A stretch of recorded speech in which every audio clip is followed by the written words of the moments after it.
우리에게 광야가 필요합니다 라는 제목으로 말씀을 드립니다. 자, 여러분은 광야하면 어떤 생각 드십니까? 광야. 자, 광야는 어떤 곳입니까? 황량함, 사막, 뭐가 없는 곳, 뭐 이런 이미지가 떠오를 것입니다. 여러분, 유대 광야 어떻게 생겼을까요? 한번 보여주시죠.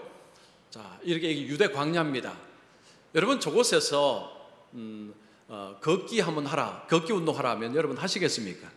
자, 저기서 하룻밤 텐트 치고 지내라 하면 여러분 하시겠습니까? 저는 안 하겠습니다. 저는 미국에서 제가 사막을 직접 체험을 해보았습니다. 저 사람 있을 때가 못 됩니다. 여러분, 광야는요, 사람 사는 곳이 아닙니다. 물도 없습니다. 먹을 것도 없습니다. 이 광야는 지나가는 곳입니다. 광야는 사람이 사는 곳이 아닙니다. 광야는 통과하는 곳입니다.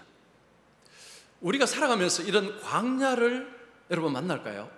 저 눈에 보이는 저런 광야가 아니고 인생에서 어떤 광야, 여러분, 이런 광야를 우리가 인생에서 만날까요? 안 만날까요? 100% 만납니다. 두 가지 이유 때문입니다. 첫 번째는 우리는 모두가 나그네입니다. 나그네. 우리의 목적지는 따로 있습니다. 본향은 따로 있습니다. 우리는 그곳을 향해서 가는 나그네입니다. 성경은 우리를 나그네라 이야기합니다. 나그네는 이 광야를 지나가야 합니다. 두 번째 이유는 하나님께서 우리를 광야로 인도하시기 때문입니다. 내가 광야로 가는 게 아니고요, 하나님께서 자기 백성을 광야로 인도하십니다. 이 두 가지 이유 때문에 우리는 살면서 이 광야를 반드시 만납니다. 우리가 이스라엘 백성을 보면 하나님께서 이스라엘 백성들을 광야로 내모는 것을 볼 수 있습니다. 그들이 애굽에서 나와서 젖과 꿀이 흐르는 땅으로 이제 가는데 그쪽으로 가는 길이 여러 갈래가 있습니다. 가장 빠른 길은 블레셋을 통과하는 것입니다. 블레셋을 통과하면 몇 주 만에 가나안 땅에 도달할 수 있습니다. 그 길은 물도 있습니다. 음식들도 구할 수 있습니다. 그런데 하나님은 그 길로 인도하지 않았습니다. 어느 길로 인도하셨습니까? 광야 길입니다. 하나님은 이스라엘 백성들을 빠른 길이 아닌 돌아가는 광야 길로 이스라엘 백성들을 인도하셨습니다. 왜요? 왜? 의도가 있겠죠. 하나님께서 지름길이 아닌 돌아가는 길, 광야 길, 물도 없고 먹을 음식도 없는 그 길로 인도하셨다면 뭔가가 의도가 있다고 봐야 됩니다. 하나님께서 이스라엘 백성, 자기 백성들에게 뭔가를 가르치기를 원하셨습니다. 여러분, 그게 뭘까요? 오늘 그것을 말씀드리겠습니다. 자, 하나님께서 이스라엘 백성들을 가르치고 싶어 한다면 우리 역시, 자, 우리가 하나님의 백성이기에 하나님은 우리를 가르치시기 위해서 우리를 어디로 인도하느냐? 광야입니다. 광야로 인도합니다. 자, 그러면 하나님께서 광야를 통해서 하나님 백성들에게 뭘 가르치시기를 원하시는가? 오늘 이 두 가지를 말씀드립니다. 여러분, 두 가지를 오늘 가슴에 잘 새기시기 바랍니다. 자, 먼저 하나님께서 이스라엘 백성들을 광야로 인도하실 때 먼저 훈련을 시키고자 하는 것은 그들을 낮추고자 하셨습니다. 겸손 훈련을 하나님이 시키시고자 하셨습니다. 이스라엘 백성들을 낮추시기를 원하십니다. 이는 너를 낮추시고, 여러분, 낮춘다는 표현이 겸손하게 만든다는 것입니다. 이스라엘 백성들을 낮추신다는 것은 뭘 전제로 합니까? 그들이 교만하다는 것을 전제로 하는 것입니다. 여러분, 그들이 겸손하면 하나님이 그들을 낮추실 이유가 없습니다. 그런데 그들은 교만하다는 거죠. 여러분, 보통 교만은 어떤 사람에게 교만이 있습니까? 많이 가진 사람, 그리고 높은 데 있는 사람, 보통 이런 사람들에게 교만을 이야기합니다. 아무것도 없는 사람, 낮은 자리에 있는 사람, 그런 사람에게는 교만이 해당되지 않는 것처럼 생각합니다. 여러분, 그렇지 않습니다. 교만은 높은 사람에게도 문제지만 낮은 자리에 있는 사람, 없는 사람에게도 문제가 될 수가 있습니다. 여러분, 교만이 무슨 말입니까? 사전에 보면 잘난 체하며 뽐내며 건방짐 이렇게 나옵니다. 교만이 뭐냐? 잘난 체하는 것입니다. 자기 자랑하는 것입니다. 이게 교만입니다. 이 이야기를 들으면 이것은 있는 사람, 뭔가 자랑할 게 있는 사람이 하는 것 아닙니까? 그렇게 생각해서 이 교만은 없는 사람에게는 별로 해당되지 않는 것처럼 보입니다. 그러나 성경에서 말하는 교만은 조금 다릅니다. 여러분, 성경에서 말하는 교만이 뭘까요? 자기를 하나님 자리에 두는 것입니다. 내가 하나님 자리에 앉는 것입니다. 이게 교만입니다. 성경에서 말하는 교만은 하나님 자리에 내가 올라가는 것입니다. 이것이 성경이 말하는 교만입니다. 이 교만은 하나님의 주권을 인정하지 않습니다. 내가 주권자입니다. 내가 만사를 결정해야 됩니다. 하나님조차도 내가 결정하는 것을 따라와야 됩니다. 이 마음은요, 세상에서 내가 중심이다라는 마음입니다. 여러분, 세상의 중심은 나다라는 거죠. 내가 세상의 중심입니다. 이것을 죄라고 부릅니다. 여러분, 영어로 죄가 무엇입니까? S-I-N, sin입니다. 중간에 I가 있습니다. I는 나입니다. 죄는 뭐냐? 내가 세상의 중심이다. 이게 죄입니다. 이게 교만입니다. 많이 가졌거나 많이 가지고 있지 않거나 높거나 낮거나 상관없습니다. 내가 세상의 중심으로 하나님의 주권을 인정하지 않고 내가 하나님 자리에 있을 때 이게 바로 교만인 것입니다. 이스라엘 백성들이 애굽에서 종살이 하다가 나왔는데 그들의 교만한 모습 어디서 볼 수 있습니까? 불평, 원망, 이게 교만의 증거입니다. 그들은 광야로 나와서 계속해서 그들은 입에서 원망, 불평을 쏟아냈습니다. 한두 번 한 게 아닙니다. 계속 쏟아냈습니다. 원망, 불평을 계속했다는 것은 뭘 의미하느냐? 그들이 악하다는 것을 의미합니다. 여러분, 민수기 24장 27절 한번 보십시오. 나를 원망하는 이 악한 회중에게 내가 어느 때까지 참으리야? 이스라엘 자손이 나를 향하여 원망하는 바, 그 원망하는 말을 내가 들었노라. 나를 원망하는 이 악한 회중이라고 하셨습니다. 원망하는 것은 악이라는 거죠. 악이라는 것은 죄라는 것입니다. 이스라엘 백성들이 그들은 아무것도 가지고 있지 못합니다. 그런데 그들의 입에는 원망 불평이 가득합니다. 그들은 자신들이 원하는 대로 되지 않자 바로 원망이 계속 태어났습니다. 이게 교만의 증거라는 것입니다. 자, 그러면 그들의 교만은 어디서부터 내려왔을까요? 아담부터입니다. 아담 하와부터입니다. 여러분, 창세기 아담과 하와는 첫 사람입니다. 그들은 범죄했습니다. 그들의 범죄가 무엇입니까? 그들을 하나님 자리에 놓는 것입니다. 뱀이 유혹했습니다. 이 선악을 알게 하는 열매를 먹으면 하나님처럼 된다고 했습니다. 그 말 믿고 따먹었습니다. 그들은 하나님 밑에 있는 것을 싫어했습니다. 하나님 자리에 앉고자 했습니다. 이것이 죄입니다. 이것이 교만입니다. 모든 인간은 그 DNA를 다 물려받았습니다. 그래서 모두가 죄인입니다. 우리는 다 교만한 자였습니다. 세상의 중심은 납니다. 내가 중심입니다. 하나님조차도 내 뜻대로 해야 합니다. 그렇지 않으면 원망 불평을 쏟아낼 수 있는 존재가 될 뿐입니다. 여러분, 이런 사람에게 광야는 필수 코스입니다. 이 당연한 것입니다. 그런데 하나님은 누구에게 광야를 주시는가? 자기 백성에게 광야를 주십니다. 이유가 무엇입니까? 낮추기 위해서, 힘을 빼기 위해서 광야 길로 인도하십니다. 자, 모세를 보겠습니다. 모세는 왕자였습니다. 왕궁에서 자랐습니다. 모든 것을 가졌습니다. 힘도 있었습니다. 근데 모세는 자신이 히브리인임을 아는 사람이었습니다. 자기 동족들이 고통을 당하는 것을 보고 마음이 아팠습니다. 모세는 자신의 힘으로 동족을 구원하고자 했습니다. 어느 날 동족이 애굽인에게 맞는 것을 보았습니다. 그 애굽인을 돌로 쳐서 자기 주먹으로 쳐서 죽였습니다. 그리고는 도망을 치겠습니다. 어디로 갔습니까? 광야입니다. 40이 되어서 광야로 도망을 쳤습니다. 광야에서 뭐 했습니까? 양 쳤습니다. 양을 치는 목자가 되었습니다.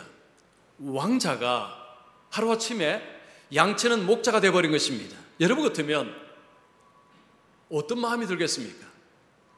신세 한탄하지 않겠습니까? 내가 왜 이렇게 되었는가? 여러분, 자신의 삶이 얼마나 허무하게 느껴지겠습니까? 그 40년 목자의 삶을 사는 것이 허송세월처럼 느껴졌을 것입니다. 그런데 그 40년 광야 생활이 허송세월이 아니었습니다. 힘을 빼는 시기였습니다. 모세가 80이 되었습니다. 하나님이 그를 부르십니다. 하나님의 계획을 말씀합니다. 이스라엘 백성들을 구원하고자 하는데 내가 바로에게 가야 되겠다 라고 했습니다. 그때 모세는 말합니다. 내가 누구에게 바로에게 가며 이스라엘 자손을 애굽에서 인도하여 내리까? 내가 누구이기에? 이 무슨 말입니까? 하나님, 나 못합니다. 나 못합니다. 그 이야기입니다. 지금 이제 내가 뭘 할 수 있습니까? 아니, 내가 할 때는 가만히 계시다가 이제 와서 나를 부릅니까? 그는 광야에서 양을 치는 목자일 뿐이고 이제 나이도 많습니다. 나 못합니다. 하나님이 그를 일부러 그때 보내신 것입니다. 이제는 내 힘으로 하겠다는 거죠. 너 힘이 아니고 내 힘으로 하겠다는 것입니다. 모세는 육체의 힘이 빠진 상태입니다. 즉 겸손해진 상태에서 하나님의 부르심을 받았습니다. 성경은 모세를 이렇게 이야기합니다. 이 사람 모세는 온유함이 지면의 모든 사람보다 더 하더라. 모세를 온유하다라고 이야기합니다. 모세가 달라졌습니다.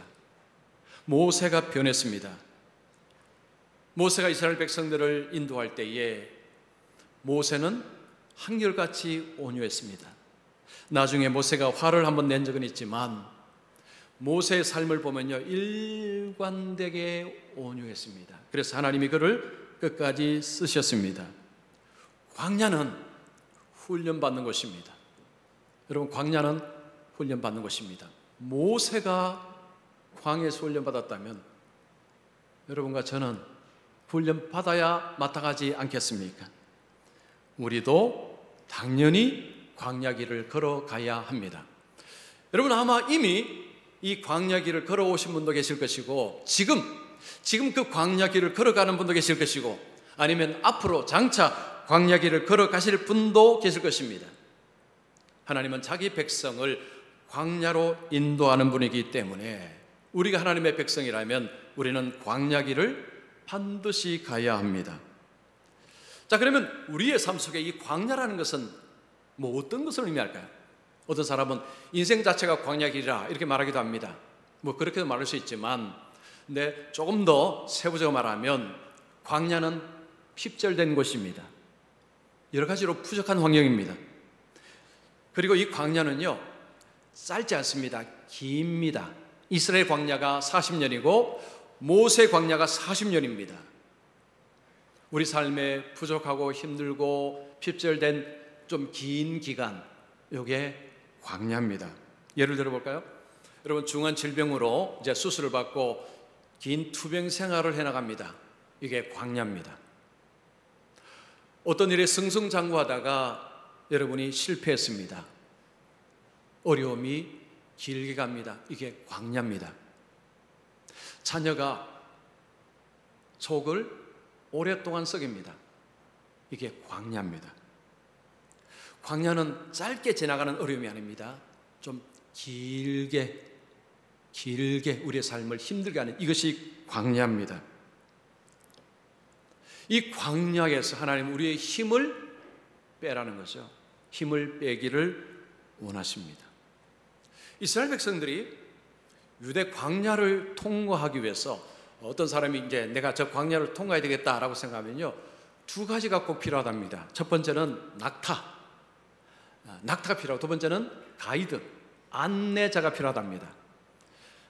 이 광야라는 것을 진행하기 위해서는요, 내가 한번 지나가 보겠다, 이건 위험하답니다. 물도 없습니다. 먹을 것도 없습니다. 길도 없습니다. 낙타가 필요하답니다. 낙타를 타고 가야 됩니다. 그리고 어느 쪽으로 가야 되는지 알고 있는 안내자가 반드시 필요합니다. 그냥 내가 한번 해보겠다, 한번 건너가 보겠다, 애초에 포기하라는 것입니다. 그러면 못 간다는 거죠. 우리에게도 여러분, 이 광야라는 것은요, 앞에 안 보입니다. 내 힘으로 가보겠다, 아예 포기하셔야 됩니다. 내 힘으로 갈 수 없는 것입니다. 우리에게 광야는요, 내 자신의 허약함, 내 자신의 부족함, 이것을 체험하는 환경입니다. 건강하다가 이제 몸의 이상함을 느끼고 이제 검진받았는데 중환병이라는 진단을 받았습니다. 수술하고 긴 투병을 합니다. 그때 내가 정말 약하구나. 여러분, 아픈 가운데서 나는 참 강하다, 이 정신 나간 사람입니다. 몸이 아프고 힘들면요, 자신의 그 무력감, 허약함을 절실히 깨닫습니다. 그리고 정말 자기가 잘났다고 생각하고 승승장구하다가 툭 떨어졌습니다. 긴 시간 동안 힘듭니다.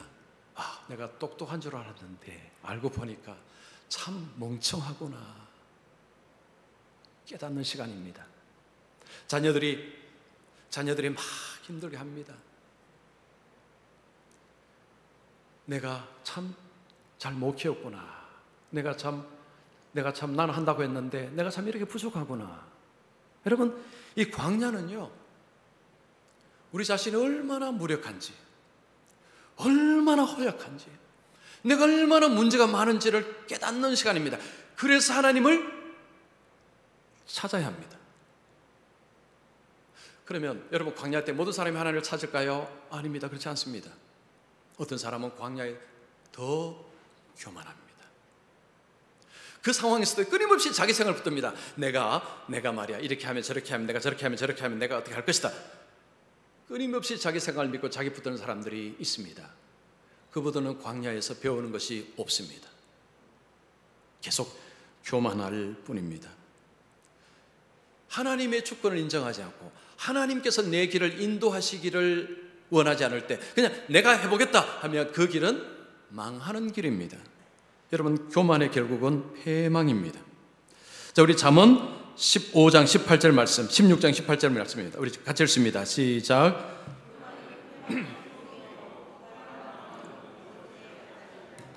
교만은 패망의 선봉이요, 거만한 마음은 넘어짐의 앞잡이니라. 나의 주권자는 하나님이십니다. 그런데 그 하나님의 주권을 싫어합니다.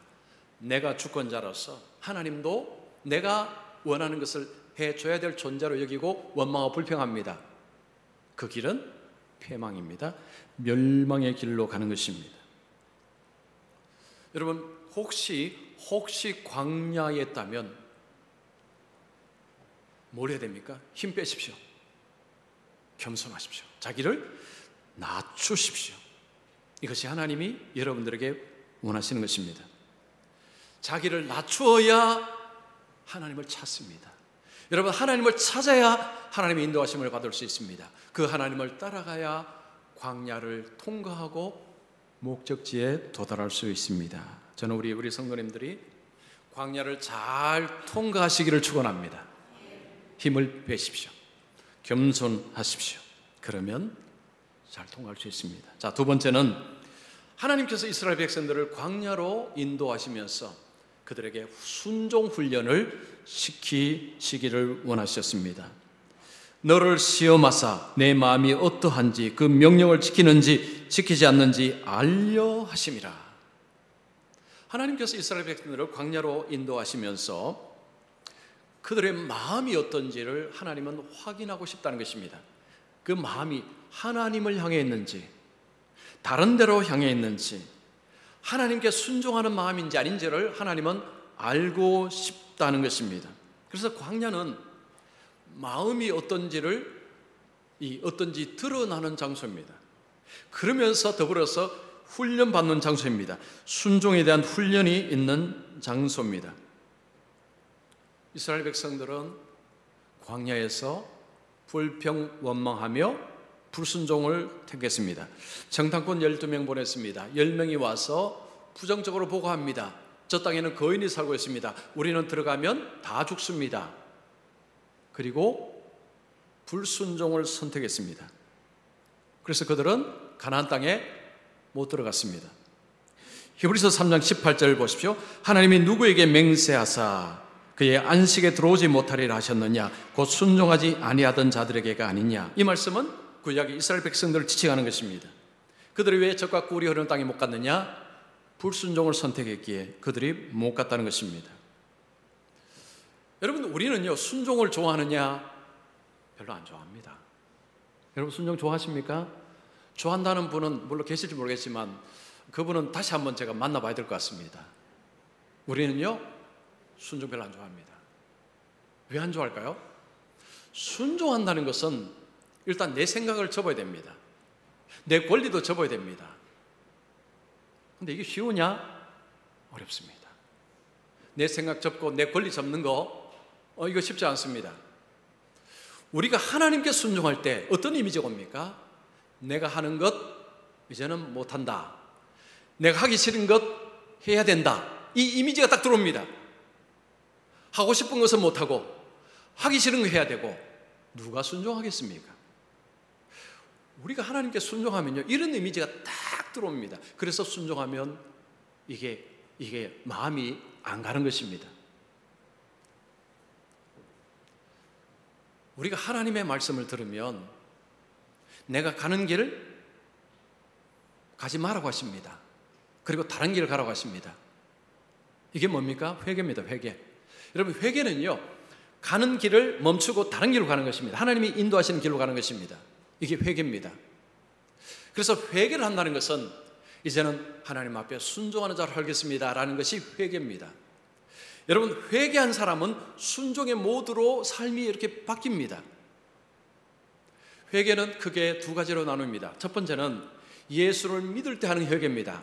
이것은 주인을 바꾸는 회개입니다. 주인이 바뀝니다.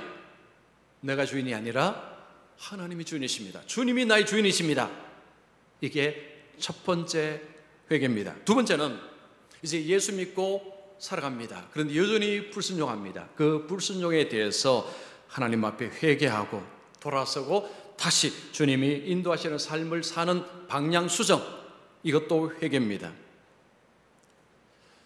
우리가 하나님의 말씀을 잘 순종을 하면 좋겠는데 회개하고 내가 순종하며 살겠습니다 하지만 여전히 우리는 불순종하는 우리의 모습을 봅니다.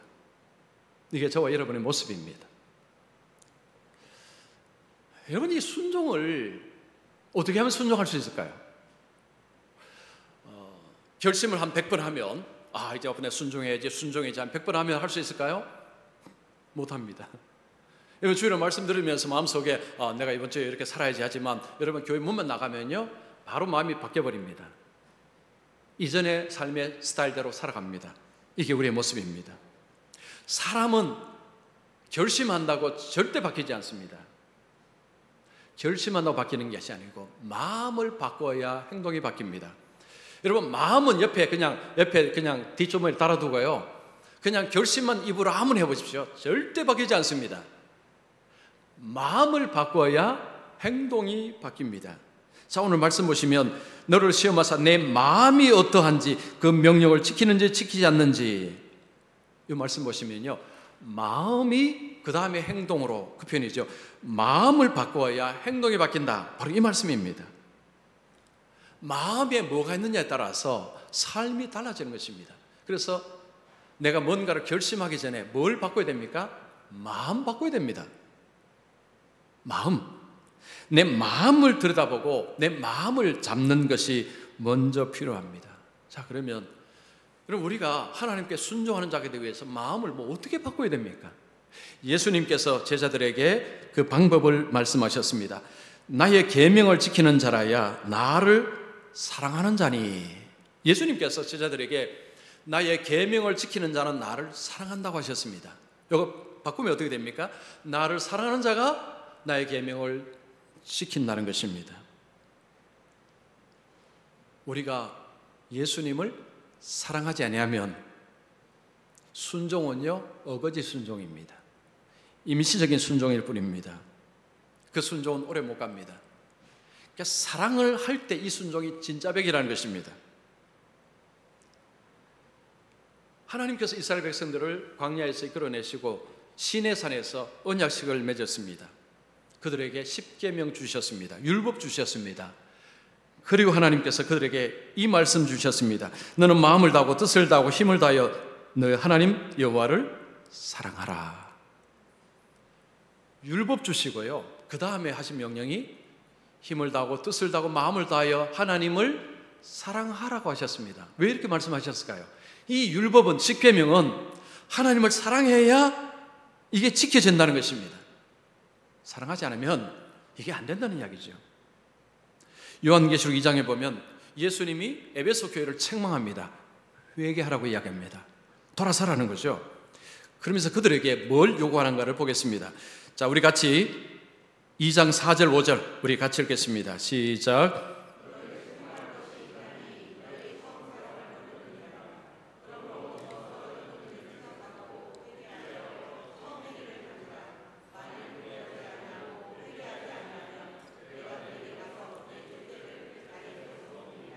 여기 보시면 회개를 이야기할 때 뭘 이야기합니까? 처음 사랑을 버렸다. 이거 회복해야 된다는 것입니다.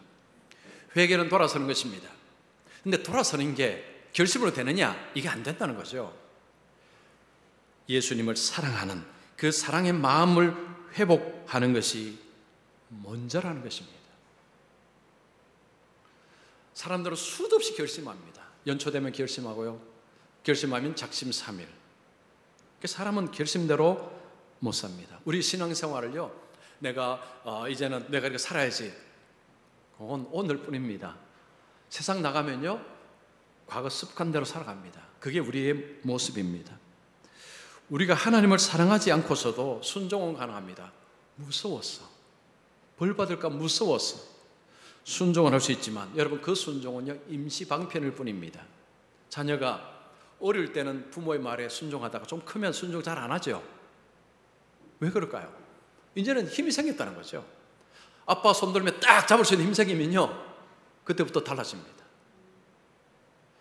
부모를 사랑하지 않고 그냥 부모가 무서워서 하면 때가 되면 이제 태도가 바뀝니다. 똑같습니다. 무서웠어. 하나님을 순종하다가요, 어느 순간에 그냥 내 인생이 잘 피잖아요, 잘 돌아가잖아요. 그러면 돌았습니다. 순종할 이유가 없습니다. 내 마음대로 되는데 뭘 순종하겠습니까? 이게 임시방편의 진짜 순종이 아닌 것입니다. 진짜 순종은 비가 오나 바람이 부나 해가 떠나 똑같이 일관되게 순종합니다. 이 순종을 하기 위해서는 뭐가 있어야 된다고요? 사랑이. 제가 총신대학 신학대학원을 다닐 때 이한수 교수라는 분이 있었습니다. 지금은 은퇴하셨습니다. 이분의 그 어머님에 대한 글을 제가 책에서 읽고 그 책을 좀 이야기해 드리겠습니다. 자, 이 교수의 어머니께서 가정에서 먼저 예수를 믿었답니다. 근데 그 남편이 엄청나게 핍박을 했습니다. 주일날 교회 갔다 오면 집안이 난리가 났다고 합니다. 그래서 이 부인이 집을 나가버렸습니다. 삼각산 기도원에 들어갔습니다. 삼각산 기도원 옛날에 가보신 분 계시죠? 거기 가서 하나님께 이렇게 기도했다고 합니다. 하나님, 저 좀 데려가 주십시오. 못 살겠습니다. 아니라면 하나님 이 핍박을 이길 수 있는 힘을 주십시오라고 기도를 했습니다. 그리고 한 주간 그 기도원에 있는 집회에 참여를 하면서 은혜를 많이 받았습니다. 그 은혜는 다른 것이 아닙니다. 하나님이 자신을 너무너무 사랑한다는 것을 거기서부터 이제 깨달은 것입니다. 그러면서 그 부인이 결심을 했답니다. 그래, 내가 이제 하나님이 나 같은 자를 이렇게 사랑해 주셨으니 나를 구박하는 내 남편 사랑하고 살자 하고 집으로 온 것입니다. 그러니까 집 오자 남편이 집 나간 부인이 들어오니까 나가려면 영 나가지 뭐 때문에 돌아왔냐고 또 핀잔을 줍니다. 그때 부인이 그랬답니다. 나만 이 좋은 예수님을 믿을 수 없어서 들어왔습니다 하니까 남편이요, 그냥 피식 웃고 말도 안 되는 소리 하지 말아 식으로 그렇게 하더랍니다. 그때부터 정말 이 부인이 지극정성으로 남편을 섬겼답니다. 사랑하고 순종하고 섬겼습니다. 그리고 시간이 지났습니다. 어느 주일이 되었습니다. 남편이 외투를 달랍니다. 그 부인이 물었죠. 어디 가시려고 합니까? 어딜 가? 교회 가야지. 이때는 아멘을 하신 겁니다. 아멘. 그래서 이분이 교회를 가셨어요. 온 가족이 예수 믿고 그 가정에 신학대학원 교수가 나왔습니다. 여러분, 사랑은요 정말 위대합니다. 여러분, 그 부모의 사랑이 자녀를 눈물 나가며 키우는 것입니다. 하나님의 사랑이 죄인된 우리를 끌어안고 하나님께서 보듬으시는 것입니다. 하나님은 우리에게 그 사랑을 원하십니다. 우리가 하나님을 사랑하지 아니하면 여러분, 하나님께 귀를 기울일 필요가 없습니다. 사랑해야 귀를 기울입니다. 사랑해야 관심이 있습니다. 우리가 하나님을 사랑하게 되면 하나님 말씀에 귀를 기울입니다. 하나님의 뜻에 관심이 갑니다. 그러나 사랑하지 않으면 억지로 그냥 조금 최소한다, 그냥 이 정도는 해야지, 이렇게 됩니다. 여러분, 혹시 그래도 내가 이 정도는 해야지 하는 요 순종하고 계시지 않습니까? 이게 억지 순종입니다. 여기는 사랑이 없습니다. 우리는 순종으로 구원받는 것이 아닙니다. 우리는 믿음으로 구원받습니다. 그런데 왜 순종합니까? 하나님을 사랑하기에, 그리고 하나님의 선하신 뜻이 순종하는 자를 통해서 이루어지기에 우리는 순종해야 하는 것입니다. 자, 그런데 보이지 않는 하나님을 순종한다는 것, 세상에 이보다 더 황당한 것이 없습니다. 보이는 사람도 우리가 사랑하지 못하는데요, 보이지 않는 하나님을 어떻게 사랑할 수 있습니까? 성경은 우리에게 그 방법을 제시합니다. 보이지 않는 하나님을 어떻게 사랑할 수 있느냐? 십자가의 주님을 보라는 것이죠. 십자가의 주님을 보라는 것입니다. 우리가 아직 죄인 되었을 때 그리스도께서 우리를 위하여 죽으심으로 우리에 대한 하나님의 사랑을 확증하셨느니라. 하나님이 나를 사랑하는가를 알려면 십자가를 봐야 됩니다. 십자가에 죽으신 주님을 묵상해야 됩니다. 왜 저분이 저기서 죽으셨는가? 나를 위해서, 나를 사랑하사 자기 몸을 버리셨기에, 이것이 깨달아져야 하나님에 대한 사랑의 마음이 이게 생겨난다는 것입니다. 요즘 마음이 좀 싱숭맹숭하고 마음이 차갑다면 여러분, 이걸 기도하십시오. 하나님, 십자가의 주님의 그 사랑을 알 수 있도록 주님 저에게 은혜를 베풀어 주시옵소서.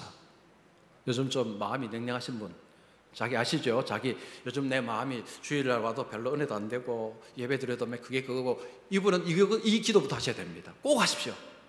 이거 회복하셔야 됩니다. 이래야 주일이 기다려지고 말씀이 기다려지고 예배가 기다려지고 그 예배가 내게 꿀송이가 됩니다. 그러나 내 마음이 지금 황량하고 광야 같습니다.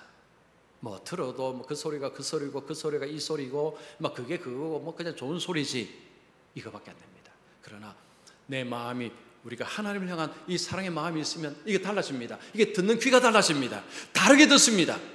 나를 향한 하나님의 마음으로 듣습니다. 여러분, 광야는 하나님의 백성에게는 필수 코스입니다. 난 필요 없다? 아니요, 다 필요합니다. 왜냐? 우리는 모두가 죄인입니다. 즉 교만한 자입니다. 낮춰야 되는데 이게 우리 마음대로 안 됩니다. 하나님 우리를 낮추시기를 원하십니다. 그리고 우리가 하나님을 원래 사랑하는 자가 아니었습니다. 예수 그리스도를 통해서 우리에게 사랑을 부어주시고 그 사랑을 깨닫게 하셔서 하나님 앞에 순종하는 자로 우리에게 변화시키는 과정이 이게 광야입니다. 지금 만약에 좀 약간 교만하시거나 아니면 순종을 잘 안 하셨다, 이제 곧 광야가 올 것입니다. 기다리십시오. 기대하십시오. 이제 광야가 옵니다. 하나님의 자녀라면 반드시 광야는 찾아오게 되어 있습니다. 그래서 광야는요, 거쳐가는 것입니다.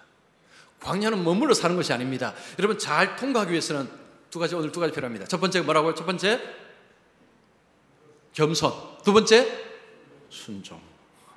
벌써 까먹으셨어요. 다시 합니다. 첫 번째 겸손, 두 번째 순종. 두 가지 필요합니다. 그래서 우리 성도님들은 어쨌든 자기를 낮추시고 힘을 빼시고 그리고 하나님을 사랑하시고 하나님 앞에 순종하심으로 이 광야를 잘 통과하셔서 하나님이 정하신 그 목적지에 잘 이르는 우리 모든 분들 되시기를 축원합니다.